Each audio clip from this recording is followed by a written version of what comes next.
So which brings me to the question, which is your favorite bar in India to go and have a drink? The Cocktail Club podcast by Cocktail Kompany. My name is Avinash Kapoli, and today on this episode I have Mr. Vikram Achanta. I think you don't need an introduction to anyone. Co-founder of Talio and also 30 Best Bars, and you authored a book, Talio Book of Cocktails, and you're also a consulting editor with Brews and Spirits. Am I right? Correct. Great. Thank you. I'm glad. I'm very excited to have this conversation. So the intent of this podcast is to talk to people who are somehow related to the beverage or the food industry and learn from their journey as to why they did it, how they did it, and what they did right. I think you have had a fantastic journey, and I'm very curious to know your fields where from studying economics and then moving on to a consulting role. What was that first real encounter with the industry that made you think that you want to build something so amazing? Well, I think I'm an accidental entrepreneur. Okay. Got into this completely by fluke, shall I say? Okay. And the journey began. I was a consultant for 9 years, a management consultant, and the journey began in '99 in a sense, when a friend of mine and I were sitting around his dining table in Delhi, and we were drinking some nice Bushmills Irish whiskey. Oh wow. And as normally happens, at least 7-8 years into our job, we said, let's do something different with our lives. And you're frustrated and you said, "Chaur karna chahiye." And we both, neither of us were connoisseurs or, very sophisticated drinkers.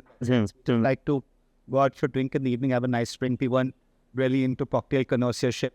Okay. What time was it? I mean, late 20s or? 99, don't know how. I was 99, so 29 then. Oh wow. Okay. Yeah. Don't look that old. You don't. Yeah. So we were drinking some Bushmills and having a chat, and we said, what can we do differently? And the whole .com era was just starting off at that point in time. Correct. 98, 99 was a big first boom era, and we said, let's do bar reviews. Let's go out and review bars. And how do we put it up? Let's create a website around it. Okay. At that time, alcohol was a very taboo subject in India. Right. And nobody liked talking about alcohol, about bars, about beverages. It was like everybody's doing it, but nobody was talking about it. So it was impossible if you wanted to know where to go out in the evening for a drink in a Delhi, Bombay, Bangalore, to know what's a nice bar to go out. Okay. So we said, let's do this as a website. And, we thought, okay, fine, website is nice. What shall we call it? And my wife said, just said Talli. She's Italian, something snapped in my head, and I said Talli ho. Right. So that name had a good ring to it, and the next morning, otherwise what normally happens is that these ideas, they get washed away in the rain. But because of that name, the idea stuck. Right. So we registered the URL. We found a hacker who could design a basic website for us. Okay. And we began going out and reviewing bars at Delhi. Okay. And the style of writing was very conversational because neither of us were experts. And I think that style of writing is something that resonated with the reader. Because we were talking at their level, we weren't talking down to them.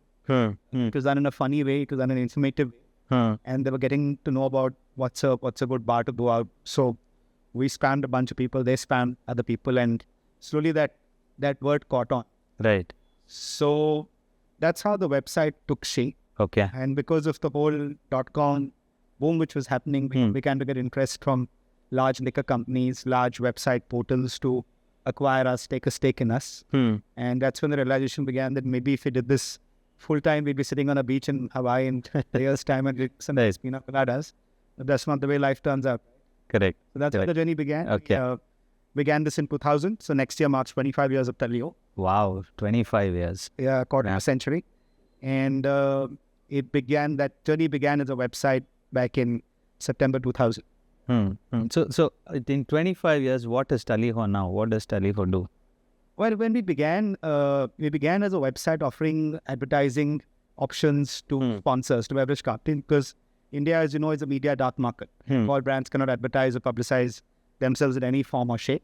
And we thought the net was a good means to do that. We thought we would build a community-based website around alcohol, not just us sitting in a room or going out to a bar and writing reviews, but we encouraged user-generated content. So if you were sitting in a bar in Trivandrum or Kolkata or wherever, we said, please send in your review to us and we'd pay you for those reviews. Right. But the whole .com Musk also began around that time, 2002. And also, when we were interacting with the beverage industry, which was in a very nascent stage also at that point, as you can imagine, we realized that there was much more we could do for them than just give them the hammer of a website. But they had genuine communication needs which required solving. Okay. So we approached them from a consultative standpoint. I used to be a consultant. My friend used to work in FMCG. My third partner was doing advertising. And we told brand managers, you tell us what is your marketing objective or problem, and we help solve that for you through a particular campaign, which addresses either the end consumer or the customer, which is the bartenders and the on-trades. So that was our initial messaging. Right. And that realization about the role that we could play also happened by accident. It's an interesting story, which I'd love to recall. Because we had a feature on our website called Ask Talio. People used to send us emails and questions. How do I stock my bar? What kind of alcohol? So we just send them back an email, and we realized that it's for something as tactile as alcohol and drinking, then some emails so boring. Right. And since neither Venki or Krishna and I knew anything about alcohol, at that point in time, we engaged two people as what we call our Talli guides for Mumbai and for Delhi. Okay. Our Talli guide for Mumbai was a lady named Shadde Basu. Okay. Talli guide for Delhi was a gentleman named Yando Blama. Okay. Who was also at the start of his entrepreneurial career. Right. And whose kind of all our paths kind of intersected when Shadbi did a stir bartending competition. Right. So we spoke to Shadbi and said, Shadbi, we want to create a live action format for getting consumers to know more about alcohol. So together with Shadbi, we created the Talio bartending masterclass in 2002. Okay. Wherein we said we'll have it as two separate workshops for consumers, day-long workshops. Okay. You'll come and learn more about drinks, make cocktails, get their hands dirty. And two separate 2-day workshops for bartenders. Okay. Trained bartenders. So you mean to say in the journey, that was the phase where you also started focusing on education? Would you? Absolutely. Okay. So we began that part of the piece in terms of the advocacy piece. We began then, and as I mentioned, it happened by accident. Right. Because we wanted to keep that as a priced workshop for people, for the okay, and for that we want them to pay something, not make it free. I think that's the first and only time that hotels and bars are paid for a workshop. But we also wanted to keep it subsidized. Okay. So we wrote to Smirnoff, we wrote to Borosil, which are bringing in glassware from Italy, Morocco, and asked them to subsidize the workshop, and they responded in a flash because we didn't realize that from their perspective, this was a great means for them to be able to connect to both the bartender and the consumer and educate them about how versatile Smirnoff was as a beverage to make cocktails. Okay. So that's when the penny dropped in our mind and said, hey, this is something that we can actually do for a living. And those workshops went fabulously. When we did 6 days of workshop, Shapti was assisted by Vijaypal Rawat and Aman Singh, who unfortunately passed away several years ago. They were both our students in Bombay. Okay. That's how that journey began in 2002. And we then began doing a whole range of activities in the beverage industry, which were, some parts were below the line in terms of promotions and activations. Some parts were large events, or handling the bar for the Smirnoff Experience, 3,000 people, one guy playing till 3 in the morning, bartending workshops. Okay. Whole range of activities. India's first ever bartending competitions. Okay. Mutini Grand Prix was handled by us. Well, even I enrolled into that competition. Also there. Yeah. Okay. So now, while you were doing Talio, I think now Talio has done extensive amount of work on education as well. What is the intent, or where do you see that going if the bartenders of today were trying to gain information from various platforms? I think when we were bartending, you usually learn from your senior who is working, or you have to go and do a course. But today, access to information is entirely different. What is next for Talio in terms of education? Well, in 2008, 2009, about 9 years into our journey, we said we'd only focus on the knowledge-centric parts of our business, more educational content, advocacy-centric, because we realized that was something which was more value-added and something which is a real need of the hour. Because given a market as large as India, in terms of the states, cities, etc., where we have alcohol, drinks, bars, etc., right, we're really just scratching the tip of the iceberg in terms of educating people about what they're serving, how they serve it, what brand advocacy, etc. And we've done a tremendous amount of work through different forms and shapes of this journey over the last 24 years. I think the way people now are engaging from an education and content standpoint is slightly different. The younger generation does not necessarily have that level of concentration for deep immersion into a subject. Right. They're looking at more bite-sized content that they can snack on. And they're also looking at how we can move away from the conventional models of typical classroom-driven education or master classes or workshops to it being more experiential in nature. So if you can actually give them an experience, I think those things will stick in their minds better for this particular generation. Right. I do wish, however, that they would also look at the basics of what they're doing and honing their craft when it comes to cocktails and spirits and wines and all kinds of beverages. Right. And I think the people who will really succeed are the people who really are able to give that level of attention of detail to the entire subject that they deal with. Fair. Amazing. Now, if you have to move on to the 30 best bars, where I think the intent is very clear. You want to put Indian bars on the global map. It's a tremendous platform for us also to, learn and grow and do a lot of things. I think up till about 2018, in the top 100 Asia best bars list, there were no Indian bars, but then we have 5 now in 2024. Right?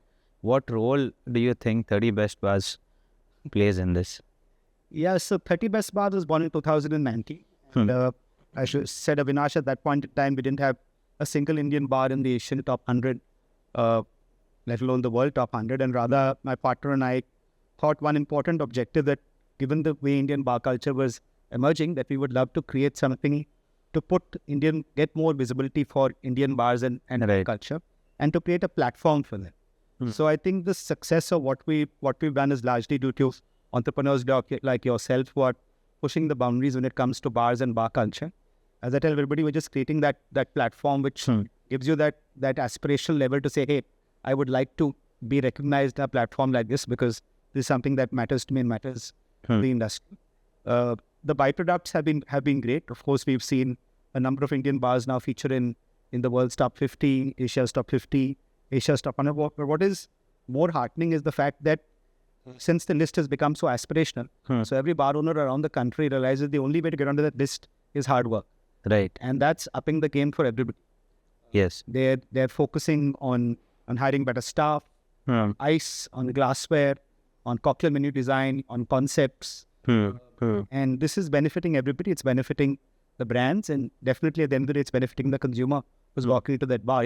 He or she is getting a more elevated experience than before. So we're extremely, extremely happy about that as being a byproduct of this entire exercise. But if I have to ask you, as per you, I'm not saying particularly on the 30 best bars list, but what do you think is a complete bar? You have been to bars across the world. I mean, I'm happy if you could take some examples or things which you feel that this is a bar which I would like to go to, or this is a complete bar. Avinash, I think I've been a part of the industry now for 25 years. Yes. We're all industry people, right? Yeah. And for us, the cocktail connoisseurship is at a different level. So yes, perhaps we might go back to a bar because we really enjoyed a particular cocktail or a particular drink.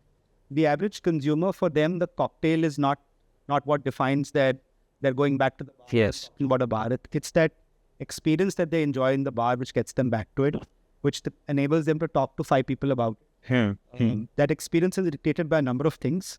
Just one part of it is what I call the hard part. Right. So the hard part is getting your cocktails right, having a lovely concept, ensuring your glassware, your ice, everything is on point. So if you look at it like Maslow's theory of etc., the basics need to all be in place. And for the consumer, now that's becoming the basics. Yes. Ye sab to hona chahiye. But it's the softer parts, the subliminal parts, which are becoming far more important. How do you treat your guests? What is your level of hospitality in the bar? How do you treat them at the door when they're waiting at the door? Might be a bar which is tremendously successful, and because of that, you feel that have you made a reservation, sir? So there's just that tone of voice which you're engaging with the consumer can put off somebody who's come to your bar. Right. They've chosen to honor you with the privilege of coming to your bar. That they could have gone to 10 other bars, but they've come to you, and then they get treated in a particular form or shape. It puts people off. Right. So I think that level of hospitality which is required is tremendously important. I was at Sips in Paradiso a couple of months ago, one night after the other. And even though we were queuing up and in line outside the bar, the gate management was excellent. They were always communicating with us. At Sips, Simone himself came out and spoke to people in the line to have a chat with them. Right. So at no point did you ever feel that you were not welcome in that bar. And I think that's extremely, extremely important, no matter how famous a bar might become. Every consumer, no matter who he or she is, needs to feel that they're special in that bar for that. Right.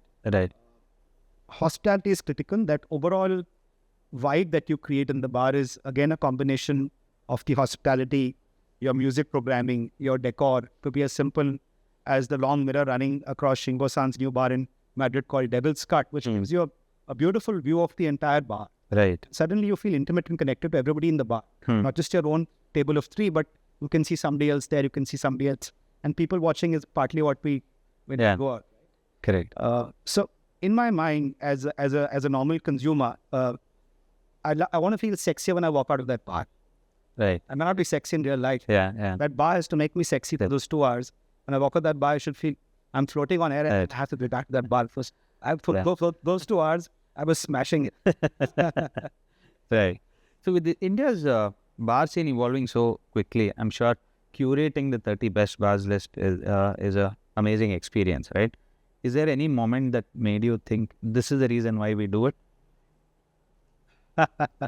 That's a great question, and indeed, the way the bar landscape is changing, it's so dynamic at the moment. Yeah. We released our top 50 list about a month ago, and we had 21 new bars this year as compared to last year.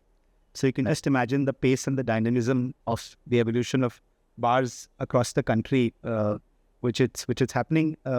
I can't point to any one moment as such. I think what matters to me most is when I overhear consumer conversations. Right. And they say, I'm in this bar because I've seen this bar in the 30 best bars list.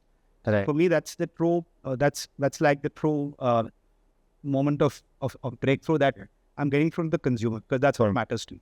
Like a validation. It's a validation, and the consumer trusts us. Yeah. The consumer is using us as a means to discover new bars. Correct. Where they're traveling. And when I hear that, I say, so you know what, it's great. It's a nice feeling. Do you believe that agave is one of the fastest growing spirit categories in India, right? And what do you think is the future of homegrown spirits in our country? It's been a crazy journey, Avinash, in the last 5 years, and we've seen this growth. It's taken us by surprise as people in the space. I was part of the initial brainstorming workshops with Desmond Nazareth and his team of investors about 14 years ago at his house in Antino, at Panjim, and this was just an idea in his mind, and he had found the agave growing wild in the Central Plateau. And crazy guy that he is, the Willy Wonka weekend. So we make agave spirit.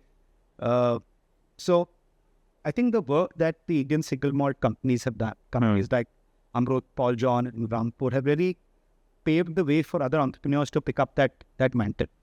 And they gave these entrepreneurs the confidence that even they could make products to take on multinational companies, take on the world, and get the Indian consumer to treat them on an equal footing as compared to a multinational company. So I think what's important also is that the consumer has changed. The young Indian consumer is no longer overawed by, say, a foreign brand or a badge when it comes to a product like alcohol, a category like alcohol. If as a brand you're meeting their brand values, it's a product which is very well designed, the bottle, the logo, the imagery, it's meeting that consumer's value system from a branding perspective. The liquid profile is on par or maybe superior. It's again more localized from a palate perspective. They're using botanicals which are Indian botanicals in nature, so they're being that I and IMFL is coming through. Right. So that journey in the last 5 years has led to a flood of entrepreneurs now come in, as we've seen across different beverage categories. What's given these entrepreneurs also hope is the fact that multinationals were investing in these companies. Right. Multinational, whereas Indian mid-sized companies are taking stakes in these entrepreneurs' journeys, and that's going to make more entrepreneurs say, "Hey, there's something else I don't necessarily reach 50,000 cases. But if somebody spots my brand and sees potential in it, then I also have an exit for my brand. So Correct. I think the future is extremely bright. It's just that I think that entrepreneurs need to ensure that their product proposition, their USP, what they stand for is completely is unique. The days of Me Too products are gone. We saw a lot of meat products in gin, and that shakeout has also happened. Right. Hopefully, that cleaning out has given other entrepreneurs some degree of lucidity in saying that this is the path I should follow when I'm starting my product. Great. I think it's probably a similar kind of situation in terms of young entrepreneurs who want to open up bars. I think as for us also, we get a lot of inspiration from Europe, and in Asia, you see bartenders who have gone on to open 1, 2, and 5 bars as such, and which is also happening in our country right now. What do you think, or what is the advice or a suggestion you would give to young entrepreneurs today if they have to open a bar? Think, 1, 2, 3, 4 things you need to know before you get into it. Or how do they get it right? That's a question probably you should answer. But I think if you want to stand out in the crowd of bars in terms of what you want to be, right? So if you just want to be a regular pub where the young consumers coming in, drinking beer, maybe playing some pool, having some nice snacks, that's fine. That's who you are. If you want to be a refined cocktail bar, then that's great. But I think that concept and the positioning is something that needs to be very clear in the entrepreneur's mind. What do I want to be? Who do I want to walk through my and how do I service them from all aspects of my programming, whether it's the music, the cocktails, the people who are meeting them, the service staff. Right. So I think that initial concept to have that clarity in the entrepreneur's mind is key. Right. He or she should have that clear in their mind. Everything else can then follow in terms of hiring a crack team. We're sure they've got the great design in place to support that. But it starts with that concept clarity. Can I put it as, say, consumer at the heart of everything what you want to do for the bar? Absolutely. The consumer has to is at the heart, but also the entrepreneur is creating something which he or she feels will resonate with the consumer. It could be that they're ahead of the curve. We've done some work with a project in Goa recently, which is a French-style speakeasy. It's getting a good response from the consumer. But the entrepreneur had this vision in his mind. He'd gone to the south of France, influenced by this bartender on whose name he created this particular bar. Right. And so I'm not saying that you have to be completely consumer-centric. I'm saying that you will also create a concept. The consumer can also resonate with that particular concept. Right. You don't have to do that detailed degree of research and say, the consumer wants this, let me give this to them. I think we have to give space to the imagination and creativity of the entrepreneur to come up with a concept which is hopefully original and which will click with the consumer. Correct. And you have visited so many bars across the world, right? You've recently been to the world's 50 best bars as well. You of course visit a lot of bars in India as well. You think there is a particular style of the way they operate bars, or something which you can point out which you think we could learn from and do better in our country when you look at bars? Of course, the consumers are very different there from what it is here. I mean, there are a few things, Avinash. I think one point I made the other day, I see a lot of working fare in these bars across the world, wherever I go to. I think that's tremendous from a visual spectacle perspective. It propels consumers to come to the bar, and it just increases that sexiness that I'm talking about when they see a man or woman doing some really nice, interesting working flair behind the bar. So Right. I think that's something that can definitely be worked upon. I think the levels of conversational ability that the staff have to be able to connect with the consumer is very different.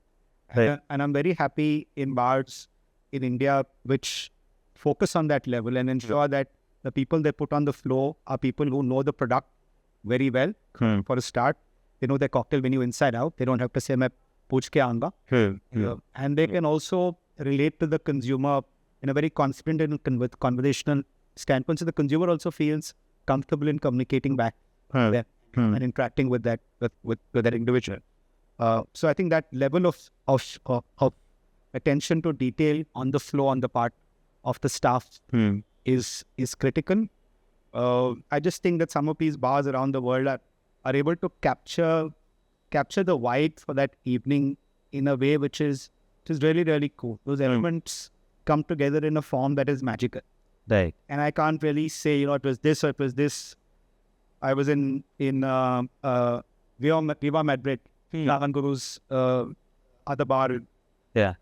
And we went to the first floor. There was a takeover by Floredo Atlantico. Tata G1. Tata was there behind the bar making some cocktails. Again, it was a very interestingly designed bar. Lovely mirror on one side. Some really nice peppy music playing. Anirudh Singhal, Ashi and me were standing in a corner, making cocktails. The guy on the floor, the waiter, whatever, they were natural. They had a flow and a rhythm to them in the way they were moving around the floor, the way they were communicating to guests, which was effortless. It didn't feel that they were working. It felt that they were at one with the entire place, with the consumer. It was seamless. The way every element came together, and those moments stick in your mind. It's like a show. Like a show? But it wasn't a show. Right. So, since you're talking about takeovers, that was my next question.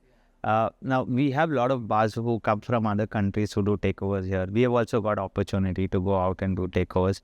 But from your standpoint, what does takeover mean to you? I think takeovers are definitely good from a trade perspective, from a bartender perspective, because that exposure which bartenders in your bar, hopefully bartenders around the city, if they say a masterclass or they come in for that particular evening, there's a trade evening that happens, that exposure to the kind of practices which that foreign bar brings. It needn't just be an international bar. I remember I took a friend of mine to the Ritz-Carlton about 2 years ago when Ankush had come in from Mars to do a takeover.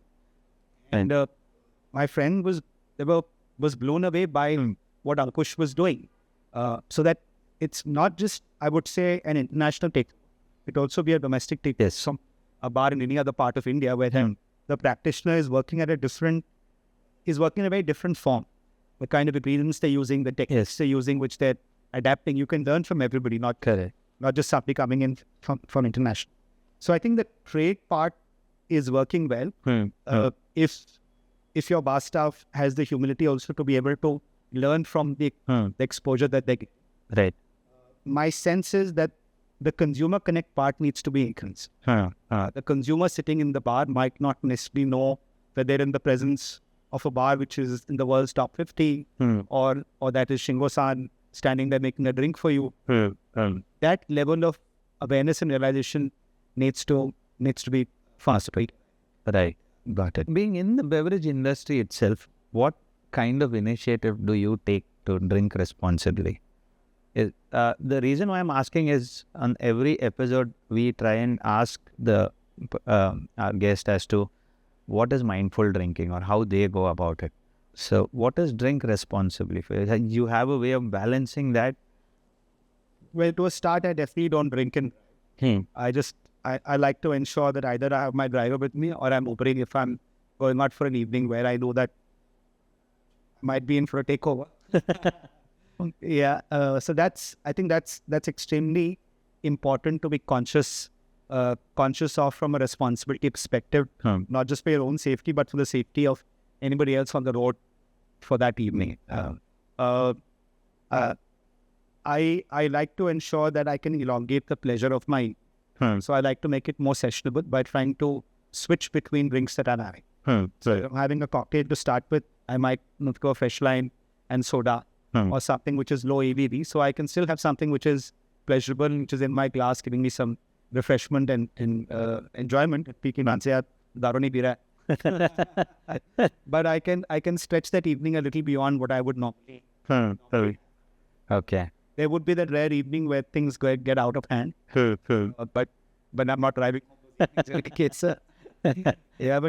I think that's extremely important, not just from a consumer perspective, but also from a young bartender perspective. That element of responsibility of their own also from a mental health and mental wellness perspective, for them to be aware of their Health and what they're up to as well.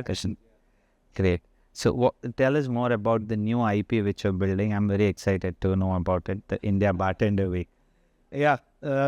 So the India Bartender Week is linked to a worldwide set of bartender weeks starting in New York, which ended last week. And it's born from the realization, also from the fact that what we spoke about in terms of helping put Indian bar and beverage industry more on the map, is that we want to create a platform which brings the entire premium on-trade bartender community, the bar community together for a few days, wherein they can engage, they can collaborate, they can learn, they can mingle, maybe they get a job opportunity in the course of those 2 days in a platform which is similar to nature of what we see around the world, like an Ethan's Bar Show or a Berlin Bar Convert. And again, I think importantly from a platform perspective, if you can get that bar community to feel a greater sense of oneness, it's important. No, if a bartender from Guwahati is making the trip for the India Bartender Week, he or she should feel that I'm part of a greater circle than only suddenly my boundaries have expanded. Suddenly I'm meeting people from a Pondicherry, from a Trivandrum, from a Gurgaon.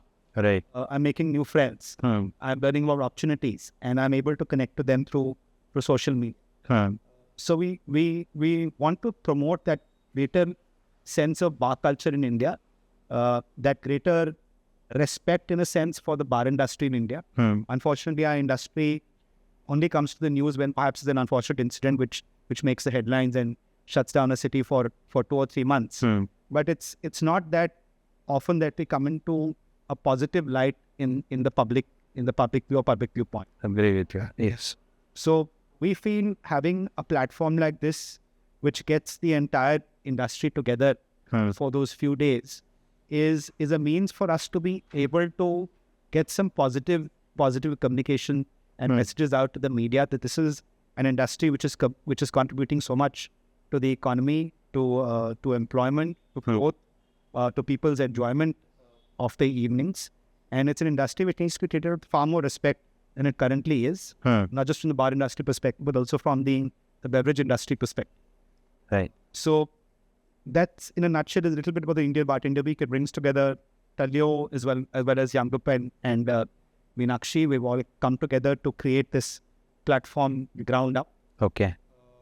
And we're very excited by it. Obviously, from a scale perspective, it's fairly large. It's a little daunting, but we are hoping that we're able to execute it to the level of perfection it deserves, and I think which the industry deserves. Yes.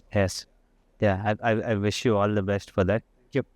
Something that we're really very, very proud of as a company, apart from everything that we've done, is the alumni been part, the alumni who in the industry who is part of Talio. I think that's one of our most proudest moments for us. A lot of the people currently who are shaping bar culture in India, whether it be Meenakshi, Arijit, Tarol, have all worked for us. Right. A lot of the top people in the beverage industry from a brand ambassador position have been a part of Talio, Rohan Janki. Correct. Yes. Most of them across the industry. So it's extremely rewarding. So rewarding for us to have been, shall I say, the source of such a great pool of manpower, which is doing so much for the Indian bar and beverage industry, and I'm very extremely happy by that. Great, that's really amazing. Yeah. So this is a game where I ask you never have I ever, and then I have about 6 questions. You can answer as a yes or no. Okay. The first one: never have I ever been to a bar and pretended to like the drinks even though I didn't like them. That's a tough question. Yes. Okay. Never have I ever walked into a bar and thought I could do this way better. Yes. Okay. Never have I ever gate-kept a bar because I liked it so much. Have I ever what? Gate-kept a bar? What does gate-kept mean? Gatekeeping is like secretly guarding, saying this is right. Am I right? Yeah, that's what it means. Like if you ask me, I would always say it is Doff Pub for me. I always want to take anyone who comes to Bangalore to Doff Pub because it's a lovely pub in the city. Yeah. Yeah. Yes. Yeah. Okay. Never have I ever spied on a competitor restaurant for market research. Trying to figure out the yes or no. Okay. Never have I ever pretended to love a very average experience because the host was a friend. Yes? Okay. Never have I ever used my position to get into a bar or get a reservation. Yes.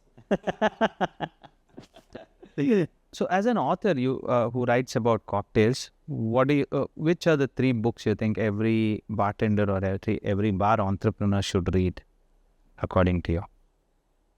Yeah, I mean, we wrote a book of cocktails in 2011. At that point, we felt that most international books were not relatable from a consumer's perspective, to be able to make cocktails which were easy to make and use Indian ingredients. I don't necessarily read that many books about cocktails per se. I'm more interested about beverage entrepreneurs, breweries, hospitality entrepreneurs. One book which influenced me very, very greatly was this book by Danny Meyer. He's the founder of the, amongst other things, Shake Shack. Correct. Yes. Danny Meyer has written a lovely book on hospitality whose name escapes me at the moment. The other is an entrepreneur who began a brewery called Dogfish Head in the US. And it was amazing to read his story as an entrepreneur and how he began his brewery from kind of a ramshackle premises and scaled it up. The other book which I've just begun reading is a book called by Andrew Jefford called The Spirit and the Smoke. Okay. It's about the whiskies of Isla. Recently visited Isla in May, and that prompted me to pick up that book and began reading it. It's absolutely magical. Correct. Yeah, so while you've been an author, you've also been part of a lot of competitions on spirits, and you've been jury and all of that. So take us through that experience of what happens there. And there's a competition called Spirit Selection. It's organized by a Belgian-based company called Concord Mondial de Bassins. And this year I was invited to be on the jury for that particular competition. It's essentially a competition which judges spirit samples based from around the world. So we had traveled to a place called Renhui in China. Okay. And there were about 200 of us gathered from all around the world. Every year they chose different parts of the world where there is a particular beverage of. So we said it was China and Baijiu as the center point. It's a very interestingly done competition and format, and first time I've ever been exposed to a format like this. It's primarily technologically based from a tools perspective. You have a small tablet, and flights of alcohol are served to you. So you serve the flight, for example, of 5 grappas, or 6 blanco tequilas, or 7 cocois, which is a agave from Venezuela, or 6 kinds of baijiu, and you have to evaluate those samples on 10 different parameters. Pass your scores. There are 6 people around the table. 1 person is the chairperson, and at the end of the judging of the entire flight of those particular spirits, then the chairperson looks at the totals which have emerged from around the table. Wow. And use that as a judgment to be able to pass a silver, a gold, or a grand gold medal for that particular sample. Wow. So it happens in a fairly, our small table of 6 is responsible for taking that decision when it comes to assessing a particular spirit and giving it its certification or its medal. So that's a still moment of humility for us, and we need to put a lot of thought and attention what we're doing and how we are carrying out that task. But this experience. So, what are some of the emerging cities or regions in India where you are seeing surprising innovation in the cocktail scene or the bar scene? I think Jaipur definitely. Jaipur has come up quite strongly, and earlier 2-3 years ago, you might have thought it was a flash in the pan. Now a couple of bars from there have been fairly consistent in their programs, what they're doing, and their quality of product. So that's a good city to watch out for. I'm looking at Chennai and Hyderabad because Chennai and Hyderabad have never really had that strong cocktail culture. Right. And in fact, Bangalore has taken us by surprise in the last 2 to 3 years. I was chatting with Rohan Matmari day before, and he said, "There was this consumer." I'm sure you're closer to the action, so you recognize the fact that there is a consumer who wants this particular kind of product. But it surprised me for the longest time that Bangalore didn't have that stronger cocktail culture. And I'm waiting to be hopefully pleasantly surprised by cities like Hyderabad and Chennai, which are coming up next. But apart from, I think Pune is already fairly well established. Right. Kolkata is also fairly well established. So I probably would point to Jaipur at the moment as something which is coming up fairly well. I think as the cities add on to this section of metro cities growing well, I think the list of 30 best bars is going to become much more. Yeah, they were about Shillong this time in our top 50. Right. Sky, it's I was there a few months ago. Very interesting program. Right. The bar program there has 7 postcards, one for each state of the Northeast. Wow. And each linked to an ingredient from that particular state. Okay. So very nice storytelling in that bar. Good program. Good use of local ingredients. They use their local gins from that part of the world. So smart. So which brings me to the question of which is your favorite bar in India to go and have a drink?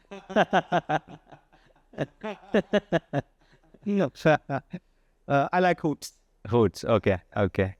That's a great bar. Yeah. I like Hoots. It's one of my go-to bars, so definitely. Okay. Good. Thank you so much, Vikram. It was pleasure talking to you. I think it's been an amazing conversation. I'm glad our viewers will also be happy to hear this conversation. Thank you. Yeah. Talio.